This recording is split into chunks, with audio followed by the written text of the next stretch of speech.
Good evening. This is Akashvani. I am Valsa Williams with the news at 9.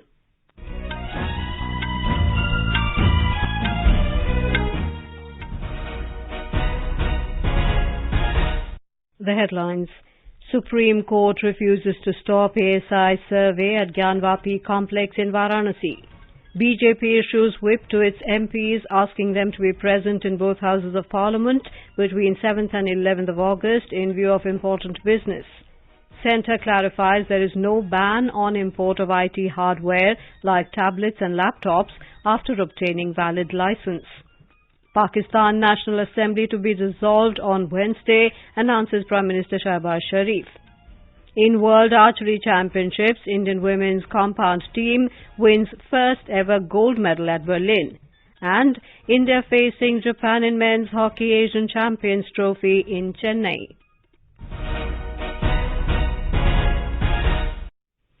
The Supreme Court today refused to stop the Archaeological Survey of India ASI survey at the Gyanvapi complex at Varanasi in Uttar Pradesh, taking on record an undertaking made on behalf of the ASI that no excavation will be done at the site and no damage will be caused to the structure. The court allowed the survey to take place. Accordingly, the court disposed of a petition filed by Anjuman Intizamiya Masjid Committee challenging yesterday's Allahabad High Court order which permitted the ASI survey. The ASI today conducted a scientific survey of the Gyanvapi complex in Varanasi amid tight security. The BJP has issued a whip to its Lok Sabha MPs urging them to be present in the House between the 7th and 11th of this month. In its three-line whip, the party has asked them to support the government stand and bills. Sources said the party has also issued a whip for its Rajya Sabha MPs asking them to be present in the upper house on Monday. The Rajya Sabha was adjourned for the day following protest over the issues of Manipur and atrocities against women in Rajasthan. The Lok Sabha also witnessed two adjournments on the issue of Manipur violence. In the Rajya Sabha, when the House reassembled after its first adjournment at 12 noon, Treasury bench members again started sloganeering, demanding a discussion on the atrocities against women in Rajasthan. Leader of the House, Piyush Goyal, said discussion should be taken up immediately on the Rajasthan issue under Rule 176. हमने सरकार की तरफ से दरख्वास्त की है 176 में राजस्थान के विषय में बहुत गंभीर वहाँ पे परिस्थितियां है उसका भी हम चाहते हैं। आपने मणिपुर का एक्सेप्ट किया 176 मणिपुर का लिस्ट भी किया था। हम चाहते हैं आप जल्द से जल्द राजस्थान के ऊपर भी बिजनेस आए। आज ही चर्चा होनी चाहिए। Leader of Opposition Mallikarjun Kharge said the opposition is demanding discussion on the Manipur issue under Rule 267 by suspending all business. Amid pandemonium, the House was adjourned for the day. In the Lok Sabha, when the House met after the second adjournment at 12:50 p.m., several private members' bills were introduced in the House and later it was adjourned for the day. Earlier, when the House reassembled after the first adjournment at 12 noon, the House passed the Inter-Services Organizations Command, Control and Discipline Bill 2023 and the Indian Institute of Management Amendment Bill 2023 amid din with brief discussion. The Inter-Services Organizations Bill seeks to empower the Commander-in-Chief or Officer in Command of Inter-Services Organizations to exercise disciplinary and administrative control over the service personnel under their command, irrespective of their service. The Anusandhan National Research Foundation Bill 2023 was introduced in the House. The Supreme Court has stayed Congress leader Rahul Gandhi's conviction in a 2019 criminal defamation case over his Modi surname remark pending final adjudication of his appeal by the Apex Court. The court's order paves the way for restoration of Mr. Gandhi's status as a Member of Parliament.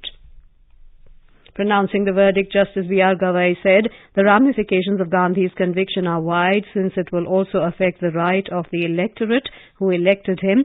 The court further added that there is no doubt that the alleged utterances by the appellant are not in good taste, as a person in public life is expected to exercise a degree of restraint while making public speeches. A former minister in the Gujarat government, Purnesh Modi, had filed a criminal defamation case against Mr. Gandhi over his remark made during an election rally at Kolar in Karnataka in April 2019. Home Minister Amit Shah today emphasized the importance of respecting heritage and erasing signs of slavery by promoting Indian languages, including the official language. He was chairing the 38th meeting of the Committee of Parliament on Official Language in New Delhi. Mr. Shah added Hindi is not in competition with local languages and the nation will be empowered only by promoting all Indian languages. The minister also lauded Prime Minister Narendra Modi's initiative to start engineering and medical courses in 10 languages and said that soon these courses will be available in all Indian languages. During the meeting, the 12th volume of the report of the Committee of Parliament on Official Language was also approved, which will be presented to the President. External Affairs Minister Dr. S. Jaishankar held a meeting with Venezuela's Executive Vice President Delcy Rodriguez in New Delhi. They exchanged perspectives on the global situation and noted cooperation in multilateral domain. In a tweet, Dr. Jaishankar said they spoke about their respective approaches to development challenges and underlined the importance of business collaboration for mutual benefit. This is Akashvani giving you the news. For quick news updates round the clock, follow us on our Twitter handle at AIR News Alerts. The Centre has clarified that there is no ban on the import of IT hardware like tablets and laptops, as such devices can be imported after obtaining a valid license by companies or traders. Yesterday, the Directorate General of Foreign Trade, DGFT, issued a notification regarding this, citing safety concerns of users. Sources said the DGFT has prepared a portal and companies and traders can apply online for getting license, which will be issued very soon if details are filled in properly. The sources also clarified that the government is extending all support to industry for clearance of shipment, if any, in transit. India has sufficient capacity and capability for manufacturing of IT hardware devices and to boost further production. The government has notified Production-Linked Incentive PLI Scheme 2.0 for IT hardware. Minister of State for Electronics and Information Technology Rajiv Chandrasekhar stressed that the government is regulating imports to ensure trusted and verifiable systems. In a tweet, the minister added it will ensure that India's tech ecosystem uses only trusted and verified systems, whether imported or domestically manufactured. The Indian Space Research Organisation has said the stage is set for the lunar orbit injection of Chandrayaan-3 spacecraft tomorrow at 1900 hours. The spacecraft to the moon has covered about two-thirds of the distance to the moon. More from our correspondent.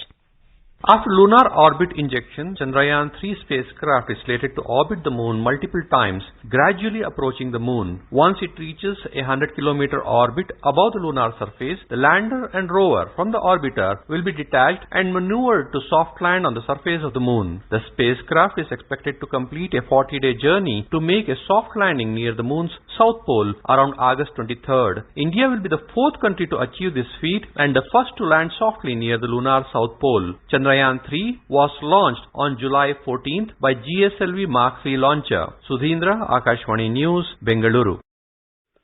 Union Home Secretary Ajay Kumar Bhalla has been given a one-year extension till the 22nd of August next year.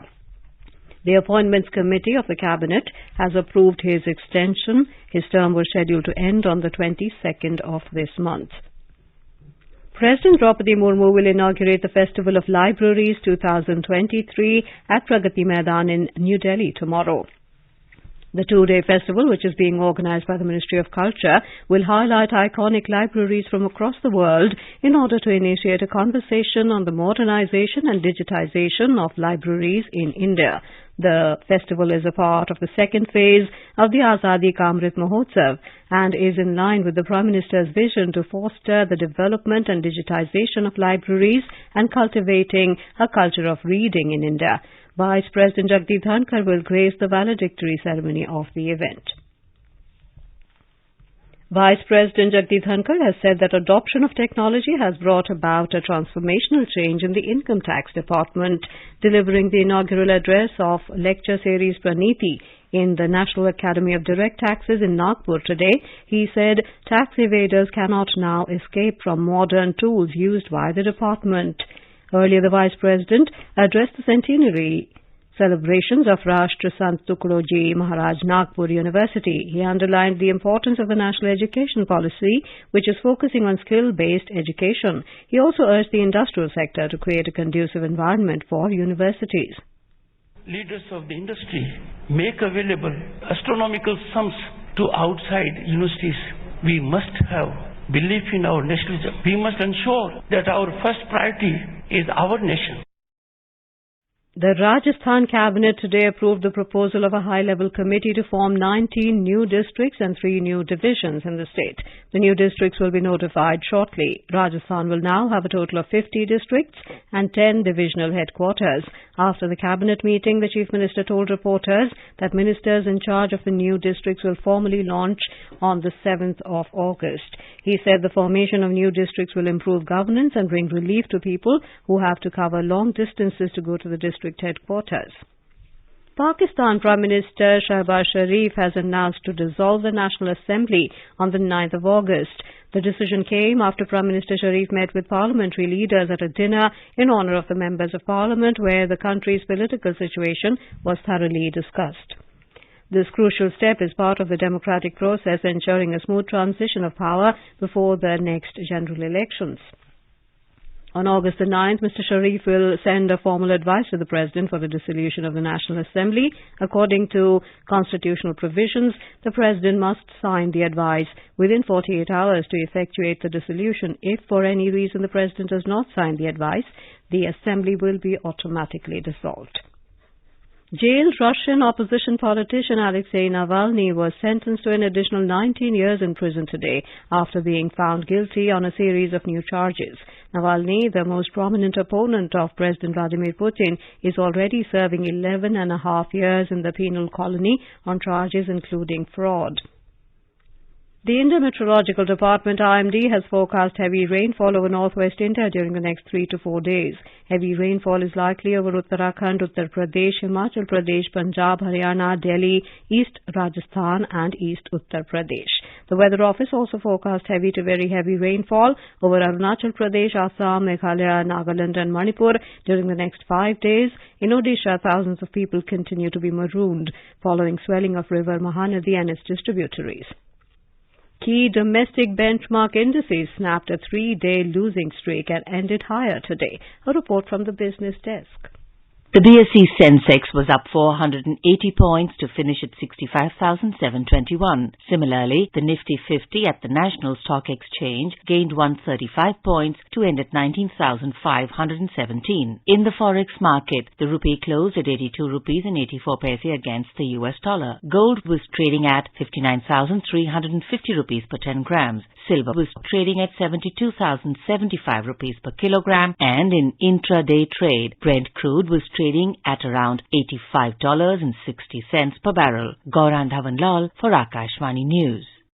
Youth Affairs and Sports Minister Anurag Singh Thakur has congratulated India's chess prodigy Gukesh D for entering the top 10 of the World FIDE live rankings and becoming the nation's #1. In a tweet, the minister said Gukesh D has surpassed his idol, the legendary chess maestro Vishwanathan Anand, which has made his feat even more inspirational and memorable. In the World Archery Championships, Indian women's team created history when the trio of Jyoti Surekha, Deepti Swami and Parneet Kaur clinched their first ever gold medal in the tournament in Berlin today. The team recorded a convincing 235-229 victory over top-ranked Mexico in the compound women's team final. Sports Minister Anurag Singh Thakur has congratulated the trio of compound archers on winning India's first ever gold at the Archery World Championships to become the world champions. In the 7th Men's Hockey Asian Champions Trophy, India is facing Japan in the ongoing match in Chennai. Earlier defending champions South Korea drew against Pakistan 1-1, while Malaysia defeated China 5-1. And now, before we end the bulletin, the headlines once again. Supreme Court refuses to stop ASI survey at Gyanvapi complex in Varanasi. BJP issues whip to its MPs, asking them to be present in both houses of Parliament between 7th and 11th August in view of important business. Centre clarifies there is no ban on import of IT hardware like tablets and laptops after obtaining valid license.